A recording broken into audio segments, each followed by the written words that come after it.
જય માતાજી મિત્રો, હર હર મહાદેવ। સ્વાગત છે તમારું આપણી યુટ્યુબ ચેનલ આજના સત્સંગમાં। આજના વિડીયોમાં આપણે સાંભળવાના છીએ શ્રાવણ સુદ પાંચમ એટલે કે નાગપંચમીના દિવસે કરવામાં આવતું વ્રત અને નાગ દેવતાની પૂજા વિશે માહિતી તથા વ્રતની કથા।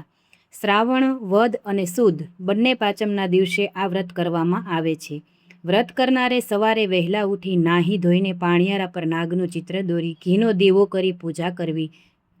ત્યારબાદ બાજરીના લોટની ઠંડા ઘીમાં ચોળેલી કુલેરનું નૈવેદ્ય ધરાવવું અને એક ટાણું કરવું। એમાં આગલા દિવસના પલાળેલા મઠ, મગ, બાજરી, કાકડી તથા અથાણું ખાઈ શકાય।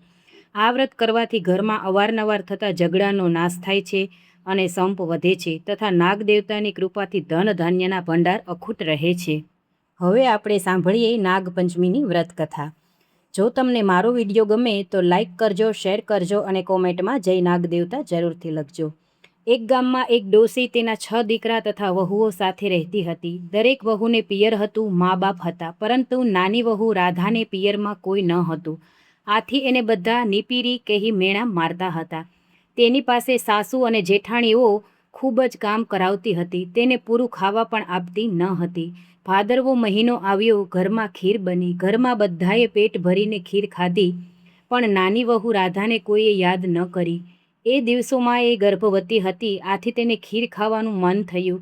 સાસુએ તેને તપેલીમાં જે હોય તે ખાઈ લે, વાસણ માંજવા કહ્યું। રાધાએ રસોડામાં આવીને જોયું તો ખાવાનું કંઈ ન મળે। ખીરની તપેલીમાં બાજેલા પોપડા સિવાય બીજું કશું જ ન હતું। આથી તે નિરાશ થઈ ગઈ, છતાં પણ તપેલીમાંથી પોપડા ઉખાડી એક કપડામાં ભેગા કરી મૂકી રાખ્યા। તેને એમ કે વાસણ માંજી લીધા પછી નિરાતે હું ખાઈશ। હવે બન્યું એવું કે ઝાડ નીચે તેણે કપડાં ભેગા કરીને પોપડા જે કપડામાં રાખ્યા હતા તે એક નાગણ આવીને ખાઈ ગઈ।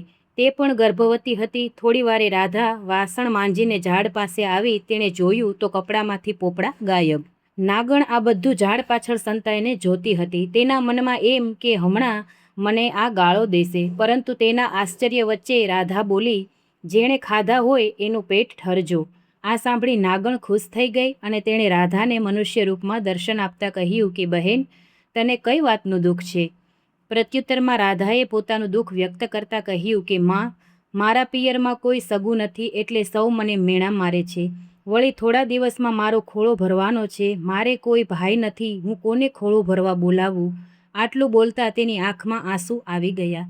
નાગણનું દિલ દ્રવી ઉઠ્યું। તેણે રાધાને કહ્યું કે બેટી, તું રડીશ નહીં, તારે જરાય ચિંતા કરવાની જરૂર નથી। તારો ખોળો જ્યારે ભરવાનો હોય ત્યારે ફક્ત એક કંકોત્રી મારા રાફડા પાસે મૂકી દેજે। આ સાંભળી રાધા ખુશ થઈ ગઈ। થોડા વખત પછી વહુને ખોળો ભરવાનો દિવસ આવ્યો। જેઠાણીઓ નાની વહુ રાધાને મેણા મારવા લાગી। અલી બાઈ, પિયરમાં તો કાળું કૂતરુંય નથી, તો પછી એનો ખોળો શેનો ભરવાનો હોય? આ સાંભળી નાની વહુ બહુ દુઃખી થઈ જતી। તેણે સાસુને વિનંતી કરી કે મારા પિયરમાં દૂરના એક સગા છે, એમને મારે કંકોત્રી મોકલવી છે, લખી આપો। સાસુએ ના છૂટકે મોટી વહુ આગળ એક ચબરખીમાં 2 અક્ષરો પડાવી નાની વહુને આપ્યા। રાધા ખુશ થતી કંકોત્રી લઈને રાફડા પાસે આવી પહોંચી અને ત્યાં મૂકીને મનોમન પ્રાર્થના કરી ઘેર પાછી ફરી। ખોળો ભરવાનો સમય થયો એટલે જેઠાણીઓ અંદરો અંદર મશ્કરી કરતા કહેવા લાગી, અલી બાઈ, આજે તો નાની વહુ તરફથી આપણને પહેરામણીમાં ખૂબ જ સરસ ઘરેણાં અને વસ્ત્રો મળવાના છે। તેના પિયરમાંથી ગાડું ભરીને બધું લાવવાના છે। નાની વહુ આ સાંભળીને હતાશ બની ગઈ અને મનોમન નાગદેવતાને પ્રાર્થના કરવા લાગી। ત્યાં તો સાચે જ દૂરથી ગાડાનો અવાજ સંભળાવા લાગ્યો। સૌ કોઈ એકી ટસે તે દિશામાં જોઈ રહ્યા। થોડી વારે ગાડા આંગણામાં આવીને ઊભા રહ્યા અને એમાંથી રૂપના અંબારસમી નાગણ, નાગદેવતા અને નાગકુમારો ઉતરવા લાગ્યા। તેમની પાછળ 2 નોકરો સોનાની પેટીઓ લઈને ઉતરવા લાગ્યા। તેમની પાછળ અન્ય ગાડા પણ આવીને ઊભા રહ્યા। નાની વહુ રાધાનો ખોળો નાગકુમારોએ ધામધૂમથી ભરાવ્યો। દરેકને પહેરામણીમાં સોના, રૂપા, હીરા, માણેકના દાગીના, મહામૂલા વસ્ત્રો વગેરે આપીને ખુશ કરી દીધા। ખોળો ભરાઈ ગયા પછી નાગણે સાસુને કહ્યું કે વેવાણ, મારી દીકરીને હવે વિદાય આપો। સુવાવડ પતી ગયા પછી સગવડે હું એને જાતે આવીને મૂકી જઈશ। સાસુ બિચારા તો શું બોલે, એ તો આ બધું જોઈને હબકી ગયા હતા।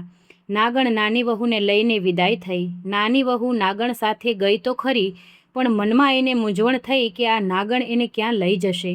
પરંતુ એની શંકાનું તરત નિવારણ આવી ગયું. દર આગળ આવીને નાગણે હાથ ફેરવતા નીચેથી જમીન ખસીને ભોંયરું દેખાયું. એ ભોંયરામાં થઈને તેઓ મહેલમાં આવ્યા. રાજાના કરતાં પણ ભવ્ય એવો મહેલ જોઈને રાધા આશ્ચર્ય પામી. નાગણે તેને કહ્યું, રાધા, તારે અહીં કશું જ કામ કરવાનું નથી. ખાઈ પીને હિંડોળા પર ઝૂલવાનું જ છે. હા, ફક્ત તારે એટલું જ કરવાનું છે કે સવાર, બપોર અને સાંજે આ રૂપાની ઘંટડી વગાડી બધા નાગકુમારોને ભેગા કરી અને દૂધ પાવાનું. નાની વહુએ આ કામ સહર્ષ સ્વીકારી લીધું. દિવસો પસાર થવા લાગ્યા. એક શુભ દિવસે તેને દેવ જેવો દીકરો અવતર્યો. બધા રાજીના રેડ થઈ ગયા. છોકરો ધીરે ધીરે મોટો થવા લાગ્યો.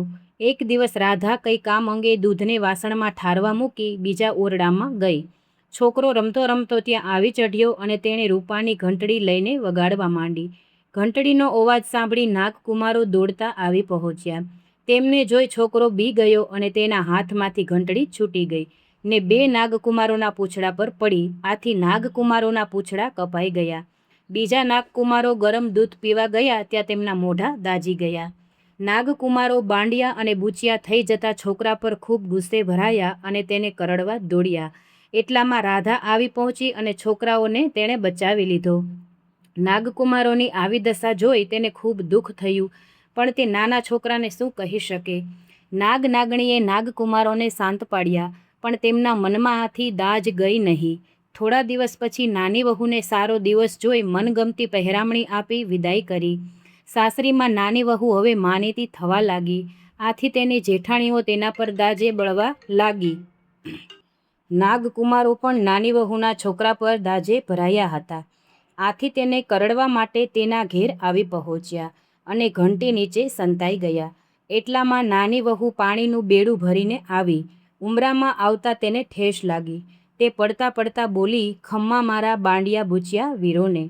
આ સાંભળી નાગકુમારો વિચારમાં પડ્યા કે બહેન કેટલી સારી છે, હજી પણ આપણને યાદ કરે છે.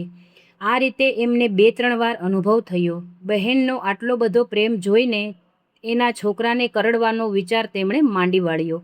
તેઓ ચૂપચાપ ત્યાંથી ચાલી નીકળી ગયા. એક દિવસ નાની વહુના છોકરાએ જેઠાણીના દૂધની તાબડી તોડી નાખી. આથી તે ગુસ્સે થઈ ગઈ અને છણકો કરતા બોલી ઉઠી, અમારા છોકરાનું દૂધ ઢોળાવીને તમારા હાથમાં શું આવ્યું? તમે તો મોટા ઘરના છો, તે તમે ગાયો ભેંસો કાલે વસાવી શકશો, પણ અમે ક્યાંથી લાવી શકવાના હતા.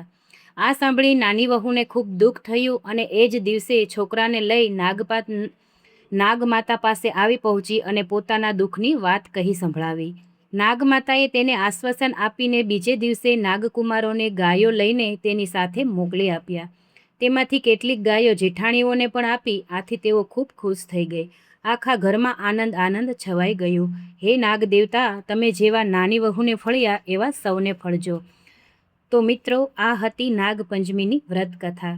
કેવી લાગી તમને તે જરૂરથી કહેજો. અને જો તમને ગમી હોય તો લાઈક કરજો, શેર કરજો, સબસ્ક્રાઈબ કરજો અને કોમેન્ટમાં જય નાગદેવતા જરૂરથી લખજો. આપ સૌને નાગપંચમીની શુભકામનાઓ. જય માતાજી.